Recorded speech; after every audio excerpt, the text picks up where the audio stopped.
You probably heard this before. We want the system to have a complete flat frequency response. Sounds good? Well, here's the thing. A flat frequency response is actually the last thing we want for a live show. So welcome back to Behind the Faders, the lifestyle channel. In theory, a flat system response is ideal because whatever you put in there comes out just the same way with the perfect balance over the entire frequency spectrum, in theory. The problem is music doesn't happen in theory, it happens in venues, and venues have people and reflections and changing conditions. Meaning, for example, if you would manage to EQ the system in a way that it has a flat response, as soon as the people are in, it wouldn't be flat anymore.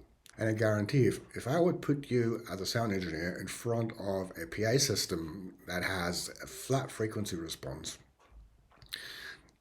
you would do everything to change that on all the channel EQs. You wouldn't like it. You see, there's the science behind how we hear. You probably heard about these Fletcher-Manson curves that describe how we perceive certain frequency areas depending on the volume. So at low volumes, we hear less bass and less treble and a lot of mids. That's, for example, the reason why this old telephone sound is based around 1K, because that's just where we hear best. And then when we bring up the volume, this relationship changes, and that's what these Fletcher-Manson curves are all about. But it means a perfectly flat frequency response is only balanced on paper. To us, it doesn't sound balanced at all. So what we need is a system that sounds pleasant to the human ear.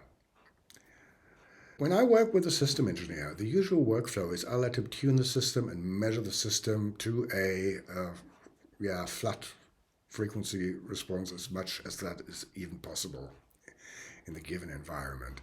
And after that, we'll listen to some music and then we tune the system to sound pleasant for the human ear.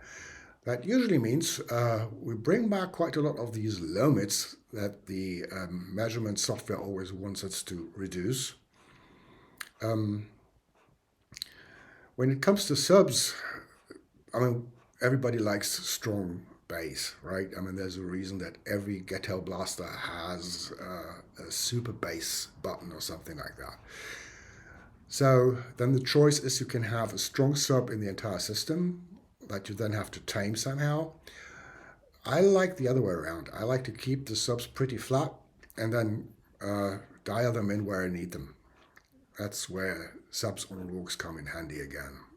But I encourage you to try it yourself if you have the chance. I mean, of course, it depends on where you work and how you work. But if you have the chance, maybe you work in a club or something, next time when you switch on your PA, before you listen to music and tune the system, put some pink noise on the system and grab yourself. I mean, there's free frequency spectrum analyzers for each smartphone, and I'm pretty sure you already got one. And try to EQ the system in a way that it's as flat as possible. And then listen to some music. And compare that to how it sounds when you EQ the system with music without trying to give it a flat frequency response before. And that will be pretty obvious. So at the end of the day, flat is for textbooks, not for shows. We want a system that sounds great to the human ears, not one that looks great on paper. And that's it for today. If you have questions or comments, leave them in the comment section. If you have a lot of questions, consider booking yourself a coaching call. They start at 15 minutes. And if you haven't already, please subscribe to the channel. There's so many people that still haven't subscribed, even though they watch a lot of my videos. And it's just a click and it helps me a lot. So I'll see you next week.